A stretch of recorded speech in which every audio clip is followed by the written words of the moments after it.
Inhuación. El 4 de julio de 1981, mientras rezaba el rosario público en Prado Nuevo, en la tarde, vio a la Virgen rodeada de 5 ángeles niños. Dice, la Virgen lloró tanto que yo no pude resistir y lloré también. La Virgen lloraba porque quería que se salvaran todos sus hijos, sabiendo lo que Dios tenía preparado para los que no la escucharan. También dijo que lloraba por tantas ofensas y blasfemias que se cometían contra ella. Además me dijo quiénes eran algunas de esas personas y yo a algunas de ellas les dije que no volvieran a blasfemar contra ella. Tanto que yo no pude resistir y lloré también. La Virgen lloraba porque quería que se salvaran todos sus hijos, sabiendo lo que Dios tenía preparado para los que no la escucharan. También dijo que lloraba por tantas ofensas y blasfemias que se cometían contra ella. Además me dijo quiénes eran algunas de esas personas y yo a algunas de ellas les dije que no volvieran a blasfemar contra ella. Y cuántas veces ha llorado en sus imágenes a lo largo del mundo hasta lágrimas de sangre. Lloró en Akita, Japón, de enero de 1975 al 15 de septiembre de 1981 y esas lágrimas fueron reconocidas como milagrosas por el obispo. Igualmente los obispos de Sicilia aceptaron como sobrenaturales las lágrimas humanas derramadas en una imagen en el hogar de Ángela Lanuso y Antonia Justo del 29 de agosto al 1 de septiembre de 1953.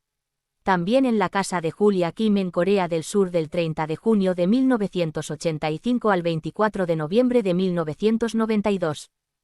Otros casos extraordinarios ocurrieron en casa de Teresa Musco, la estigmatizada de Caserta, que murió en 1977, a los 33 años de edad con fama de santidad. Tenía éxtasis, profecías, don de bilocación y también los estigmas de la pasión de Cristo. Pues bien, en su hogar, entre 1975 y un año después de su muerte, varias imágenes de María y de Jesús, especialmente una imagen de la Inmaculada Concepción de 50 centímetros de altura, han llorado lágrimas de sangre. Otro hecho ocurrió el 2 de febrero de 1995 en Civitavecchia, Italia.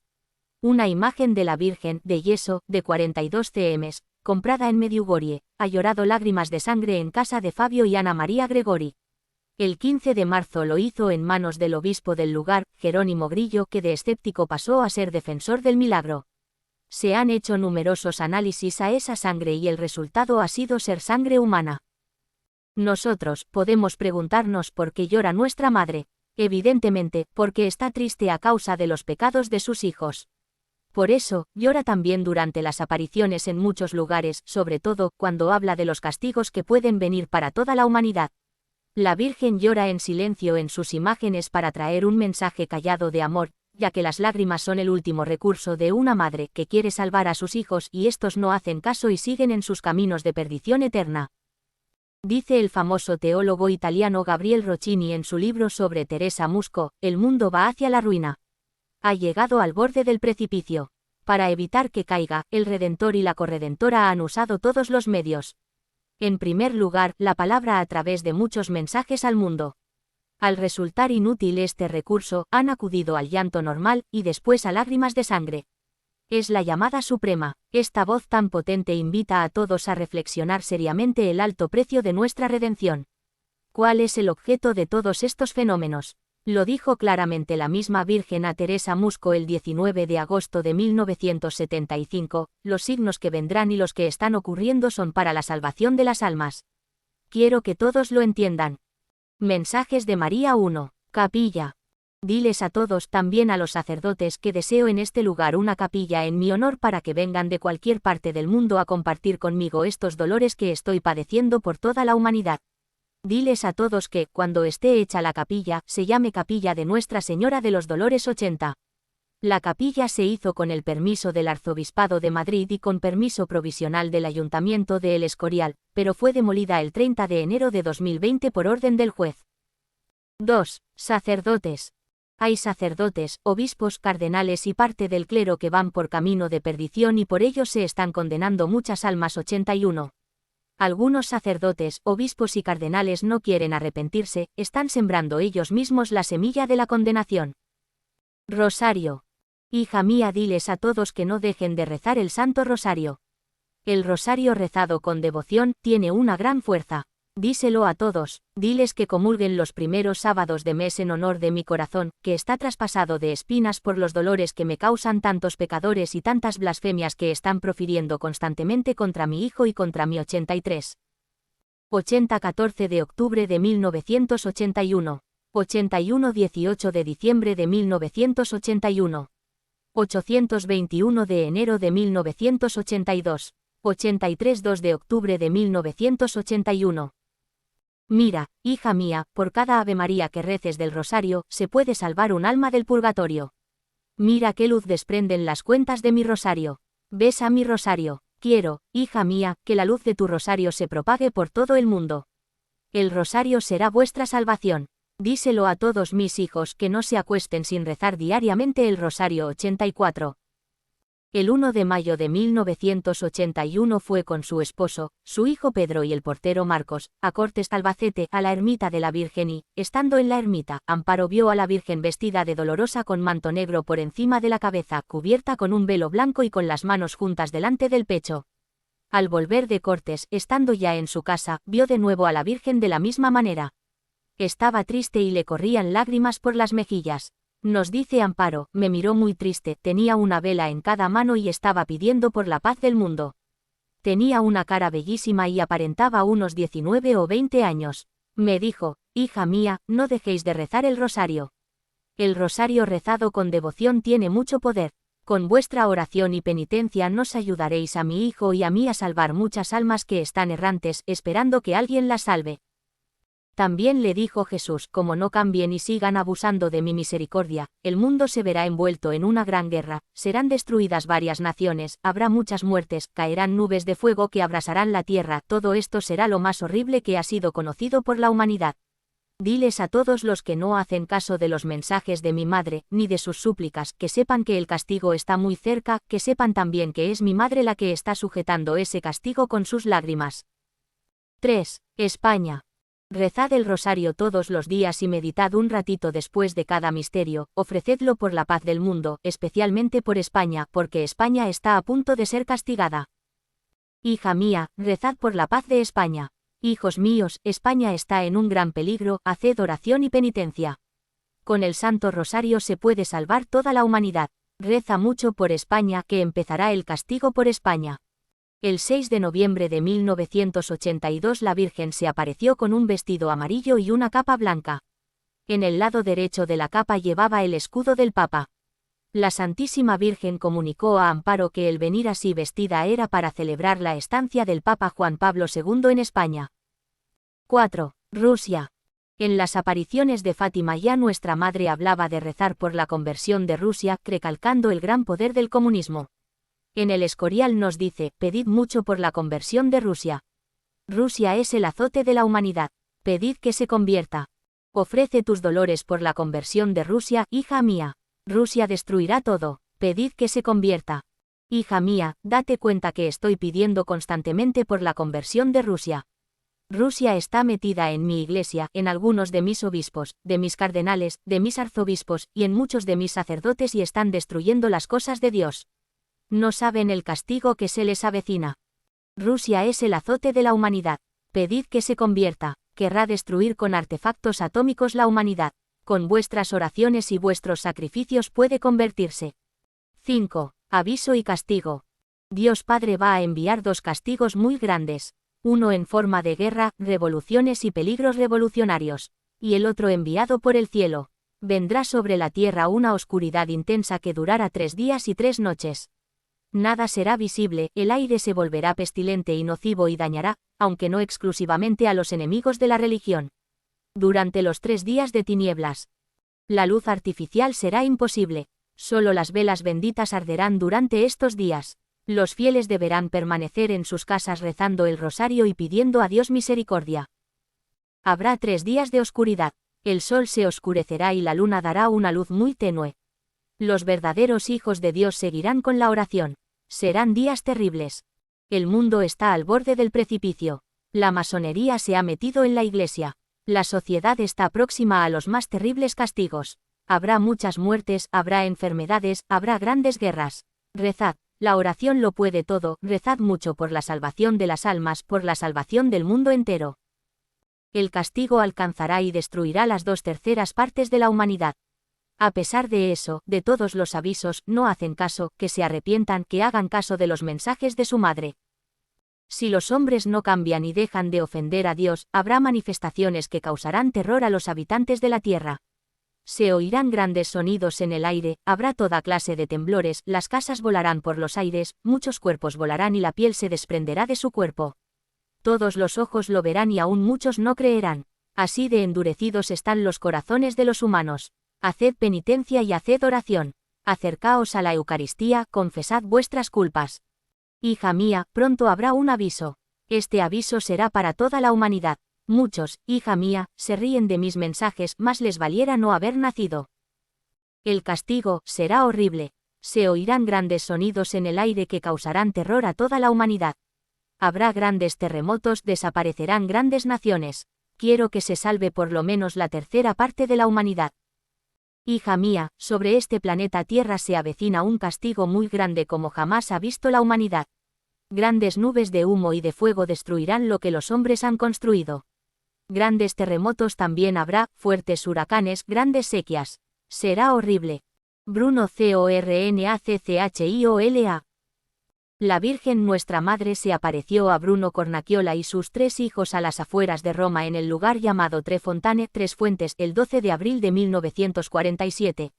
Bruno era adventista y se convirtió y fue siempre hasta su muerte un católico defensor de la Iglesia Católica y del Papa y amante fervoroso de María, que se le presentó como la Virgen de la Revelación. A lo largo de su vida se le apareció unas 26 veces más.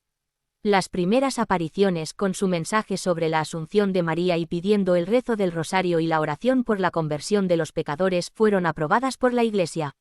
En ese lugar se construyó en 1957 un gran santuario, encomendado a la custodia de los padres franciscanos. Bruno Cornacchiola recibió mensajes especiales sobre el fin de los tiempos. Veamos lo que le dijo la Virgen María: se vienen tiempos difíciles antes de que Rusia se convierta y deje el ateísmo. Se desencadenará una tremenda y grave persecución contra la Iglesia. Desde Oriente un pueblo fuerte, pero lejos de Dios, lanzará un ataque tremendo y destruirá las cosas más santas y sagradas. De una visión del 31 de diciembre de 1984 dice: me siento transportar al centro de Roma, a la plaza de Venecia. Vi mucha gente reunida que gritaba: venganza, venganza. Había muchos muertos en la plaza y en las plazas vecinas y en las calles. Corría mucha sangre, pero también veía sangre por todo el mundo. De pronto la gente que gritaba venganza, se puso a gritar: todos a San Pedro. Yo voy con ellos, rezo por toda la gente que gritaba. Vi al Papa, cardenales, obispos, sacerdotes y religiosos. Todos lloraban, estaban descalzos con un pañuelo blanco en la mano derecha con el que se secaban las lágrimas. Una voz me dijo: reza para que venga ayuda del cielo. Era la voz de la Virgen, que decía también: penitencia, penitencia, penitencia. Lo repitió 3 veces. El 21 de julio de 1998, soñé que los musulmanes rodeaban las iglesias y cerraban las puertas y echaban benzina y prendían fuego. Adentro estaban los fieles en oración. Bruno hace por su cuenta esta reflexión: ¿por qué los responsables de Europa no ven la invasión del Islam en Europa? ¿Cuál es el fin de esta invasión? No se acuerdan de Lepanto. Se han olvidado del asedio de Viena. No se puede ver una invasión pacífica cuando matan en sus países a los que se declaran cristianos o se convierten a Cristo. El 10 de febrero del 2000 tuvo otra visión: me encuentro en San Pedro y de pronto se oye una fuerte explosión. Después gritos que dicen: muerte a los cristianos. Una multitud de bárbaros corría dentro de la basílica matando a quien encontraba a su paso. Los fieles se pusieron de rodillas con el rosario en la mano, rezando a la Virgen para que Jesús venga a salvarlos. Toda la plaza estaba llena de fieles, sacerdotes, religiosos, religiosas. También había obispos y cardenales rezando. De pronto se oye la voz de la Virgen: tened fe, no prevalecerán. Estaban los bárbaros listos para ir contra nosotros y una columna de ángeles nos rodea y los enemigos dejan sus armas diciendo: vuestra fe es la verdadera, nosotros creemos. Los cardenales y obispos se levantan y bautizan a los paganos y todos gritan: ¡Viva María! Teresa Musco. La mística Teresa Musco recibió el siguiente mensaje: el 3 de enero de 1952 la Virgen me dijo: el mundo camina a la ruina. Fuego y humo envolverá el mundo. Las aguas de los océanos se convertirán en fuego y vapor. La espuma se levantará y arrollará a Europa y hará que todo se convierta en lava de fuego. Millones de hombres y niños perecerán en el fuego y los pocos elegidos que quedarán vivos envidiarán a los muertos. Porque a cualquier parte que se mire, no se verá, sino sangre, muertos y ruinas. Lucía de Fátima. Dice Lucía de Fátima, un día me dirigí a la capilla a las 4 de la tarde, hora en la que acostumbraba ir a hacer la visita al Santísimo, por ser la hora a la que de ordinario está más solo, y no sé por qué, pero me gusta encontrarme a solas con Jesús en el sagrario. Y sentí el espíritu inundado por un misterio de luz que es Dios y en el vi y oí, la punta de la lanza como llama que se desprende, toca el eje de la tierra. Ella tiembla, montañas, ciudades, villas y aldeas con sus moradores son sepultados. El mar, los ríos y las nubes se salen de sus límites, se desbordan, inundan y arrastran consigo en un remolino, viviendas y gente en número que no se puede contar, es la purificación del mundo por el pecado en el que se sumerge.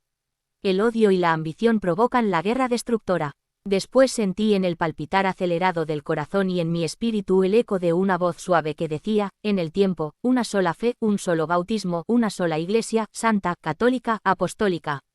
En la eternidad, el cielo. Esta palabra cielo llenaba mi alma de paz y felicidad de tal forma que casi sin darme cuenta, quedé repitiendo por mucho tiempo, oh, cielo. Oh, cielo. Apenas pasó este estado sobrenatural, fui a escribir y lo hice sin dificultad, en el día 3 de enero de 1944, de rodillas, apoyada sobre la cama que me sirvió de mesa. En las apariciones de Akita en Japón, María dijo el 3 de agosto 1973, mi hijo y yo deseamos que todos por medio de sus sufrimientos y de su pobreza puedan reparar los pecados e ingratitudes de los hombres. El Padre está muy irritado y se prepara para castigar a la humanidad entera. El 13 de octubre de ese mismo año, si los hombres no se arrepienten y mejoran, el Padre enviará un castigo terrible a toda la humanidad. Será un castigo mayor que el diluvio, algo nunca visto. Caerá fuego del cielo y eliminará gran parte de la humanidad. Los sobrevivientes se encontrarán desolados y envidiarán a los muertos. Las únicas armas que les quedarán serán el rosario y la señal dejada por mi hijo. Recen el rosario cada día. Al rezarlo, pidan por el Papa, obispos y sacerdotes. La obra del diablo se infiltrará incluso al interior de la Iglesia de tal modo que se verán cardenales contra cardenales y obispos contra obispos. El demonio será especialmente implacable con las almas consagradas a Dios. El pensar en la pérdida de tantas almas es la causa de mi tristeza. Padre Gobi. El padre Esteban Gobi, fundador del movimiento sacerdotal mariano, recibió el 13 de mayo de 1999 de parte de la Virgen el mensaje, mi tercer secreto, que yo revelé a los 3 niños a quienes me aparecí y que hasta ahora no os ha sido revelado, será manifestado a todos por el mismo desarrollo de los acontecimientos. La Iglesia conocerá la hora de su mayor apostasía, el hombre de iniquidad se introducirá en el interior de ella y se sentará en el mismo templo de Dios, mientras el pequeño resto que permanecerá fiel será sometido a las mayores pruebas y persecuciones.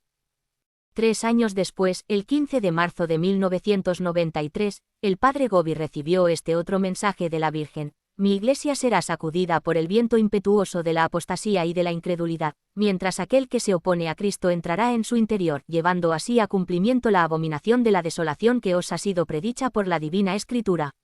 La humanidad conocerá la hora sangrienta de su castigo, será herida por el flagelo de las epidemias, del hambre y del fuego. Mucha sangre será esparcida en vuestras calles, la guerra se extenderá por doquier, llevando al mundo una devastación inconmensurable. Beata Elena Ayeyo, más 1961. La beata Sor Elena Ayeyo recibió este mensaje de Dios: los hombres ofenden demasiado a Dios. Si te hiciese ver el número de los pecados que cometen en un solo día, morirías de dolor. Los tiempos son graves, el mundo está peor que en los tiempos del diluvio. El materialismo avanza, hay señales evidentes y peligrosas para la paz. El flagelo está pasando sobre el mundo como la sombra de una nube amenazadora para dar testimonio a los hombres de la justicia de Dios. Todavía el poder de la Madre de Dios contiene la explosión del huracán, pero todo está suspendido como por un hilo. Cuando se rompa este hilo, la justicia divina caerá sobre el mundo y se cumplirá el terrible castigo purificador. Todas las naciones serán castigadas porque son muchos los pecados que como una marea de fango ha cubierto toda la tierra. Las fuerzas del mal se preparan para desencadenarse en el mundo con mucha violencia. He avisado a los hombres de muchas maneras. Los gobernantes de los pueblos advierten el peligro gravísimo, pero no quieren reconocer que para evitarlo es necesario regresar a una vida verdaderamente cristiana. El tiempo no está lejano y todo el mundo estará envuelto. Se derramará mucha sangre, de justos e inocentes, de santos sacerdotes. La Iglesia sufrirá mucho, el odio llegará al colmo. Italia será humillada, purificada por la sangre y deberá sufrir, porque muchos son los pecados de esta nación predilecta, sede del Vicario de Cristo. No puedes imaginar lo que sucederá. Se desencadenará una gran revolución y los caminos se enrojecerán de sangre. El Papa sufrirá mucho y todo este sufrir será para él como una agonía que abreviará su peregrinación terrestre. Pero no tardará el castigo de los impíos. Aquel día será espantoso. La tierra temblará y se conmoverá toda la humanidad. Los malvados perecerán por la justicia de Dios. Avisad a todos pronto, para que todos los hombres regresen a Dios por la oración y la penitencia. La Virgen me ha explicado que el flagelo que vendrá para castigar a los malvados vendrá por la mañana y será precedido de un terrible huracán de viento que lo envolverá todo. Después aparecerá en una nube en el cielo Jesucristo mismo y se oirá un grito de justicia en toda la tierra. Todos comenzarán a palidecer y a temblar. A continuación vendrá una densa tiniebla que envolverá la tierra y se desencadenará una tremenda borrasca de fuego que quemará a todos los malos e impíos. Veréis caer a pedazos humeantes las carnes de los cuerpos de los impíos. Por el espanto morirían también los buenos, pero la Virgen ha dicho que ella aparecerá sobre la tierra y salvará del flagelo a todos los buenos, especialmente a los que reciten el rosario. Padre Giuseppe Tomaselli nos dice: el martes 27 de enero de 1972 se me presentó la Virgen de los Rayos. Todo su cuerpo era luminoso, pero su rostro estaba triste. En un momento se transformó en la Virgen de los Dolores. Su vestido era blanco como la nieve y el manto azul, y cambió por un vestido morado y un manto negro. El rostro estaba lleno de tristeza y en sus manos tenía la corona de espinas de Jesús. Y dijo: un gran cataclismo invadirá toda la tierra. Será terrible, espantoso como si fuese el fin del mundo, pero no lo será. Todos los que quieran tener la fuerza de resistir y sobrevivir, deben alejarse de las diversiones mundanas, de la vanidad, de las transmisiones televisivas inútiles y deben fortalecerse en el espíritu con gran amor a Jesús sacramentado. El gran castigo vendrá, pero puede ser mitigado. Que se celebren misas con esta intención, hagan obras buenas y abandonen costumbres pecaminosas y de vanidad. Los científicos, al inicio del cataclismo, querrán detener el desastre, pero serán incapaces. Paz universal. Después del castigo en que se dice que morirá una gran parte de la humanidad, Dios reinará en el mundo, como lo profetizó la Virgen de Fátima. Al fin mi corazón inmaculado triunfará, Rusia se convertirá y se le concederá al mundo un periodo de paz. El padre Kolbe lo profetizó, como lo declaró el padre Francisco Machieri en el proceso de canonización sobre San Maximiliano Kolbe. Un día estaba dando una conferencia y quedó un momento absorto en silencio y dijo: les digo que un día veremos o veréis la imagen de la Inmaculada sobre el Kremlin. El padre Kiriko Pignaleri aclaró que el mismo padre Kolbe dijo: en el centro de Moscú será alzada la imagen de la Inmaculada, pero primero debe venir la prueba de sangre. Esta prueba de sangre es necesaria. Amparo recibió este mensaje de Jesús: entonces será la paz y la reconciliación entre Dios y los hombres. Yo seré servido, adorado y glorificado, la caridad brillará por todas partes, los nuevos reyes serán el brazo derecho de la Iglesia. El Evangelio será predicado por todas partes y los hombres vivirán en el temor de Dios. Mi Santa Iglesia será fuerte, humilde, piadosa, pobre, celosa, imitadora de las virtudes de Jesucristo, pero hay que pedir, hay que rezar mucho para que se den oportunidades a más almas para que pidan perdón de sus pecados y hagan penitencia. Apariciones de Umbe. En las apariciones del Alto de Umbe a Feliz Asistiaga, a 15 kilómetros de Bilbao, en España. María insiste mucho en la oración, penitencia y rezo del rosario. Se presentó vestida de negro como Virgen Dolorosa. Entre 1969 y 1988 tuvo más de 100 apariciones. Algo interesante es que se le aparecía en algunas oportunidades su ángel de la guarda. María y el ángel dejaban un fuerte perfume celestial como señal de su venida. En las primeras apariciones la Virgen no hablaba y Felisa le dirigía la palabra en vasco. El 23 de mayo de 1969 la Virgen le contestó en castellano: ya que venía para todos, ¿sabes en qué mes estamos? Era el mes de mayo, mes de María. Y añadió: yo os he ayudado mucho, pero estáis en mi casa y Dios quiere que me la dejéis. Felisa, de acuerdo con su familia, dejó su casa en el monte. Allí se construyó una capilla tal como deseaba la Virgen, con ambientes para acoger a los peregrinos que vendrían y siguen viniendo sin cesar. El 20 de julio de 1969 vio a María con mucho resplandor. Se arrodilló ante ella y dijo su habitual Ave María Purísima. Después rezó la salve y le pidió por la salud de su hija Feli, que estaba muy enferma. Respondió la Virgen: no llores más por ella, que es mi escogida.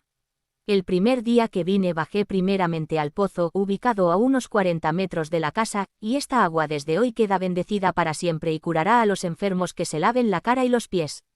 Es interesante anotar que en diferentes apariciones insiste la Virgen en que se laven las manos y los pies para que se produzcan milagros de sanación de enfermos, no de todos, sino de algunos, al igual que en Lourdes. Esta será en definitiva la mayor prueba de la autenticidad de estas apariciones. Gran cantidad de enfermos habían sido sanados con las aguas del pozo, que ya existía cerca de la casa donde vivían en el monte, y también ha habido muchas conversiones. Y cuando Felisa le pedía que hiciera un milagro para que todos creyeran, la Virgen le repetía: y el agua seguirá curando. Su hija Feli se curó de su enfermedad, aunque la Virgen le dejó la ceguera que había adquirido después de un mal parto. El esposo de Felisa, que no podía trabajar y estaba casi desahuciado por los médicos, al ver la curación de su hija, quiso probar también y se curó. Hay testimonios escritos de muchos otros curados posteriormente, como el de Félix Ágreda, un jesuita desahuciado, y muchos otros. En la capilla hay numerosos votos de personas sanadas. El 3 de octubre de 1970 la Virgen le dijo si quería recibir la Eucaristía. Respondió que sí, y la Virgen tomó una hostia y se la puso sobre la lengua, algo que ha sucedido en la vida de varios santos. Según algunos testigos de la familia y otros presentes, la hostia era blanca y reluciente. Los testigos vieron al principio la lengua vacía y después de repente apareció la hostia. María le insistió mucho en la Eucaristía y un día que dejó de comulgar le llamó la atención: procura comulgar siempre que puedas. María le dijo también: antes del castigo os daré un aviso. Se iluminará el cielo con una gran cruz que, al descomponerse, producirá una inmensa luz blanca de tal fuerza que incluso impedirá ver el sol.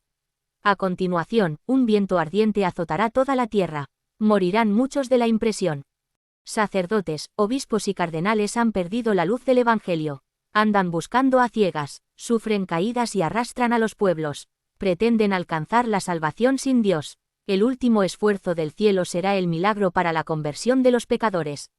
Vengo para salvar a la humanidad. María se presentaba como la Virgen de los Dolores, como en el Escorial. NatuzzzaevolO. Un caso muy parecido al de Amparo es el de la gran mística italiana Natuccia Evolo, 1924-2009. Ambas eran contemporáneas y con muchos carismas semejantes. Natuccia nació en Paravati, Italia, de padres muy pobres. Su padre, antes de nacer ella, cuando su madre tenía solo 19 años, emigró a Argentina y nunca más volvió, ni envió dinero ni escribió una carta a su madre.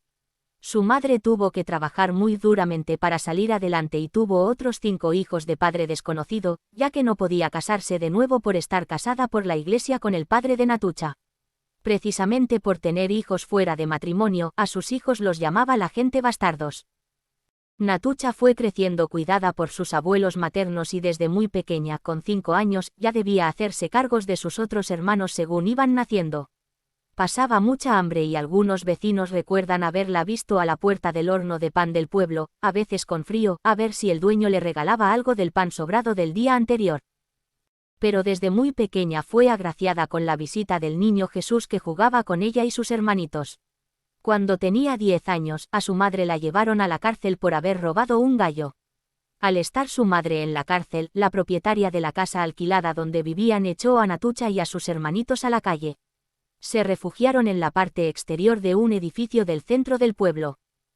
Le pidió ayuda a la Virgen y escuchó su voz que le dijo: «Ánimo, te haré encontrar una casa». Ese mismo día, con ayuda de un jovencito, encontró un lugar para alojarse. A los 3 días, su madre salió de la cárcel. Con 14 años se empleó como sirvienta en casa de un abogado. Y comenzaron a aparecérsele Jesús, la Virgen María, su ángel y algunas almas del purgatorio. También tenía sudores de sangre. Sus patrones difundieron la noticia, que llegó a oídos del obispo, quien mandó interrogarla a un médico y al arcipreste de la catedral. El médico dio informe favorable. Para aclarar las cosas, el obispo consultó al padre Agostino Gemelli, médico, psicólogo, consejero del Santo Oficio y rector de la Universidad Católica del Sagrado Corazón de Milán. Era precisamente el mismo que en 1930 había visitado al padre Pío de Pietrelcina para estudiar sus estigmas, terminando por considerar que con toda probabilidad se debían a histerismo y autolesionismo. En el caso de Natucha también consideró que todos sus fenómenos se debían a histerismo y que para hacerle un examen adecuado debía ser internada en una casa de cura, es decir, en un manicomio. El obispo habló con la familia y la internaron en el manicomio, donde estuvo 2 meses.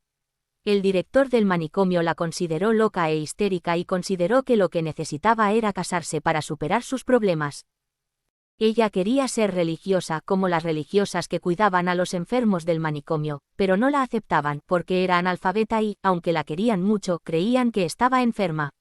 Sus familiares la presionaron para casarse como única solución, pues creían de verdad que estaba loca y para ellos era un desprestigio que todo el mundo creyera que era una histérica. Se casó por poder el 14 de agosto de 1943 con Pasquale, que estaba de soldado en tiempo de guerra. Pasquale era un joven simpático y trabajador que se había enamorado de ella antes de ir al ejército. Natucha tuvo 5 hijos y, aunque era analfabeta, mucha gente, al verla tan amigable y generosa, iba a pedirle consejo para sus problemas. Jesús, además de aparecerse a Natucha al igual que la Virgen María y su ángel y algunas almas del purgatorio, le fue regalando algunos carismas, don de conocimiento sobrenatural, estigmas, bilocación. Su ángel de la guarda le informaba sobre las personas e incluso de qué enfermedades tenían y cómo podían curarse. Seguía teniendo sudores de sangre, presentando frases o dibujos con su propia sangre al margen de su voluntad. Esto se llama hemografías. Sufría la pasión de Cristo con sus llagas especialmente en Cuaresma y Viernes Santo. Jesús le había dicho, tú serás víctima por el mundo y en especial por mis sacerdotes. También tenía el don del perfume sobrenatural. Su sangre tenía un perfume celestial, al igual que muchos objetos tocados por ella e incluso, cuando iba en bilocación a visitar a otras personas con frecuencia se hacía notar por un perfume sobrenatural. El demonio estaba rabioso por tantas almas que le arrebataba con sus sufrimientos ofrecidos generosamente al Señor. Lo veía de distintas maneras, a veces con aspecto humano, pero otras veces como un animal horrible. En ocasiones sentía su presencia por un hedor insoportable. En algunas oportunidades la tiraba, la empujaba o la golpeaba y le tiraba las cosas. Un día iba con unos vasos y platos recién lavados y se los tiró. Un día le llevaron un joven que caminaba siempre con un cuchillo queriendo matar a su madre. Querían llevarlo a la iglesia para hacerle exorcismos pero no quería entrar y gritaba como a un loco. Lo llevaron a casa de Natucha. Ella le echaba su rosario al cuello pero él lo despedazaba y gritaba. Dice Natucha, me acordé que tenía tierra de Jerusalén y se la eché encima y se calmó. De lobo se había convertido en cordero y dijo, ¿qué hago yo aquí? ¿Dónde estoy? Había llegado a estar así, porque algunos profesores en la escuela le habían hecho asistir a reuniones espiritistas. Yo le aseguré que Jesús lo quería mucho. Natucha no tuvo apariciones públicas de la Virgen con mensajes para todos, pero la Virgen le pidió fundar la Asociación Corazón Inmaculado de María, Refugio de las Almas, con una gran iglesia y distintos servicios para ancianos y jóvenes. También fundó muchos cenáculos de oración que se han extendido por todo el mundo. Murió el año 2009. El concejo de Mileto decidió que fuera sepultada en la capilla de la fundación. A su misa exequial asistieron 15.000 personas. Fue presidida por el obispo de Mileto y otros 6 obispos con 120 sacerdotes. La gente gritaba entusiasmada, Santa Subito. El obispo de Mileto comenzó los trámites en vista a una futura canonización. Natucha, considerada loca, ingresada en un manicomio, presionada a casarse por su propia familia, cumplió la voluntad de Dios en el mundo como madre de familia, cumpliendo las tareas del hogar y atendiendo cada día a unas 100 personas, que iban a buscar en ella consejo y sanación, sabiendo que con su oración y sufrimientos ofrecidos para los demás, Dios bendecía a las personas y les daba la salud física y espiritual.